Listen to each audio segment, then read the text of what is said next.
আমরা সবাই কিন্তু ছোট থেকেই বড় হই, আর যখন বড় হই তখন আগে যে ছোট ছিলাম সেটাকে কিন্তু কখনোই ভুলে যাওয়া চলবে না। এই বড় হওয়ার পিছনে থাকে অনেক পরিশ্রম, ত্যাগ, তিতিক্ষা। সেজন্য যখন আমরা বড় পজিশনে যাব তখন আগে যে ছোট ছিলাম এটাকে কখনোই অবহেলা করা যাবে না, বা আমরা প্রথম থেকে যে একদম বড় হয়ে গিয়েছি এটাও কিন্তু ভাবা যাবে না। সবাই ছোট থেকেই বড় হয়, এজন্য কখনোই অহংকার করা যাবে না। সবাইকে মনে রাখতে হবে অহংকার পতনের মূল।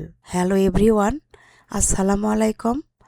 আশা করছি সবাই ভালো আছেন, যে যেখান থেকে আমার ভিডিও দেখছেন।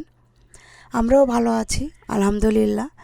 আমি জুবাইদাস ব্লগিংয়ের জুবাইদা সবাইকে ওয়েলকাম করছি নতুন দিনে নতুন আরও একটি ব্লগ ভিডিওতে। আশা রাখছি বরাবরের মতো আজকের ভিডিও ভালো লাগবে সবার কাছে। ভালো লাগলে অবশ্যই একটা লাইক দিয়ে দিবেন, আর ভিডিওর কোথাও কোনো অংশ যদি ভালো লাগে তাহলে চ্যানেলটি সাবস্ক্রাইব করে আমার সাথেই থেকে যেতে পারেন। গত ভিডিওতে আমি কেকের এই ক্রিমটা দেখিয়েছিলাম যে বাচ্চাকে আমি টিফিন দেই। তো আজকে আমি টিফিনটা কিভাবে বানাই সেটাই একদম আপনাদের সাথে শেয়ার করছি। তো এই যে কেকের ক্রিম দিয়ে একটা বনরুটির মধ্যে দিয়ে দিলাম কেকের ক্রিমটা, সুন্দর করে মাখিয়ে একটু বেশি পরিমাণে দিলে খেতে ভালো লাগে, বাচ্চা অনেকটাই পছন্দ করে। তো এই যে দিয়ে দিলাম, আর যে বরফি বানিয়েছিলাম শবে বরাতের সেটাও দিয়ে দিলাম 1 পিস। আর দুপুরবেলা তো আমি তার জন্য খাবার নিয়েই যাব।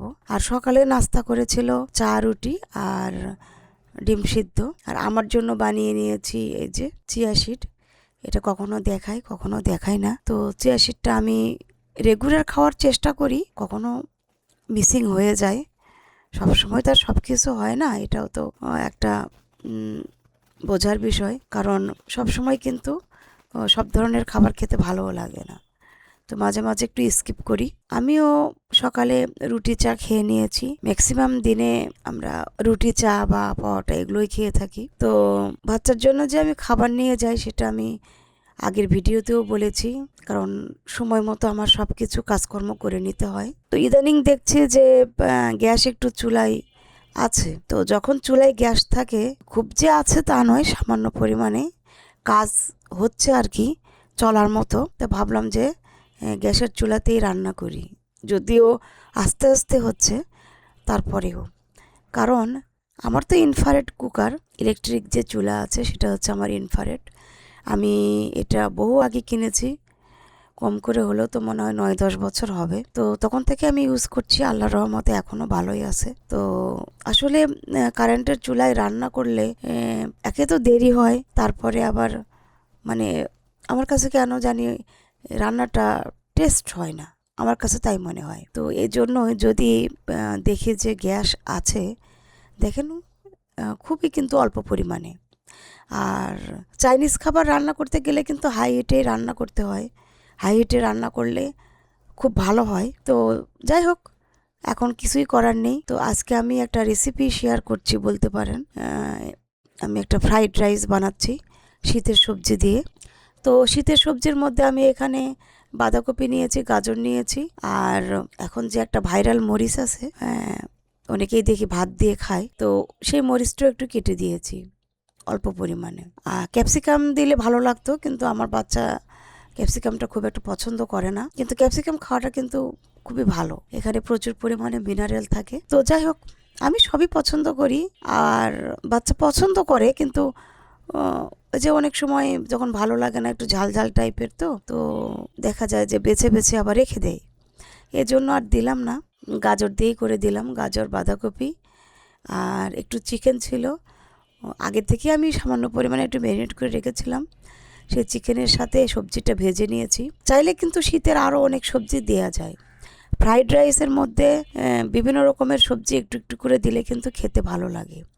আমার কাছে পার্সোনালি ভালো লাগে, এতে সবজিও খাওয়া হয়, রাইসটা খেতেও ভালো লাগে। আর এখানে দুটো ডিম স্ক্রাম্বল করে নিয়েছি, আর এই যে সবজিগুলো দিয়ে দিচ্ছি। তো যদি চিকেন থাকে, ডিম থাকে, আর শীতের বিভিন্ন রকমের সবজি থাকে, তাহলে কিন্তু আসলে আর অন্য কিছুর প্রয়োজন হয় না, এটা এমনিতেই খেয়ে নেওয়া যায়। ফ্রাইড চিকেন ছাড়াও বা আরও অনেক কিছু থাকে যেগুলো বিফ থাকে, তো এগুলো না হলেও কিন্তু চলে। শুধু এভাবে ফ্রাইড রাইস বানালে খেতে কিন্তু দারুণ মজা হয়। তো আমি এই সাইডে ভাতটা সিদ্ধ করে নিয়েছিলাম। এটা হচ্ছে পোলাওয়ের চাল দিয়ে যেহেতু আমি করছি, ফ্রাইড রাইসটা তো পোলাওয়ের চাল দিয়ে করলেই ভালো লাগে। আসলে ফ্রাইড রাইস তো করতে গেলে হাইটেও করতে হবে, আর পোলাওয়ের চালটা তো অবশ্যই লাগবে, চিনি গুঁড়া চাল।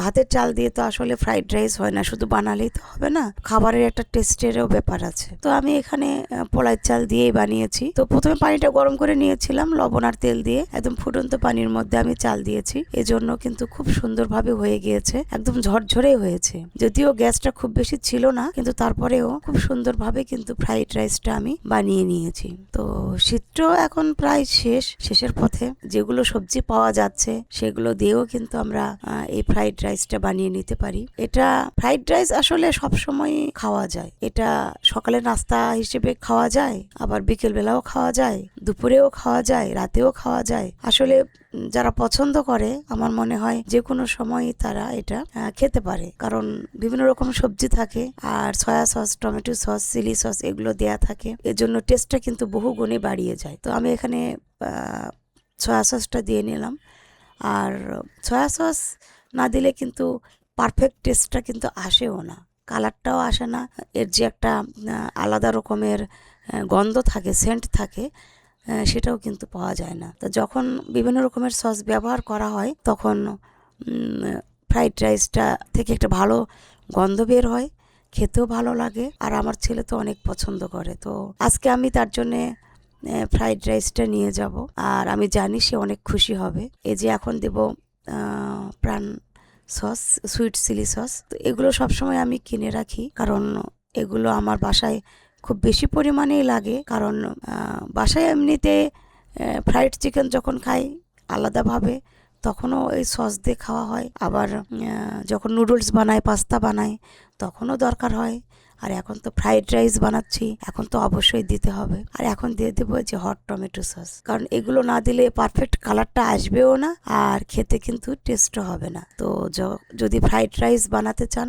তাহলে এই ইনগ্রিডিয়েন্টসগুলো কিন্তু অবশ্যই লাগবে। খুব বেশি পরিমাণে কিন্তু আমি দিই না, কারণ অতিরিক্ত সস দিলে আবার বেশি মিষ্টি মিষ্টি লাগে, ওটা কিন্তু খেতে খুব একটা ভালোও লাগে না। আর এখানে গোলমরিচের গুঁড়োও দিব, তবে সামান্য পরিমাণে, কারণ গোলমরিচের পরিমাণটা যদি বেশি হয় তাহলে আবার একটু মানে ঝালের পরিমাণটা বেশি হয় আর গলাটা একদম জ্বলে যায়। তো সবকিছুই পরিমাণ বুঝে দিতে হবে। যে কোনো খাবারই যদি পরিমাণটা ঠিক থাকে তাহলে দেখবেন যে সে খাবারের টেস্টটা বহু গুণেই বাড়িয়ে যায়। আমার কিন্তু গলাটা এখনো ধরা, ঠান্ডা লেগেছে, ঠান্ডা কিন্তু একদমই সারছে না।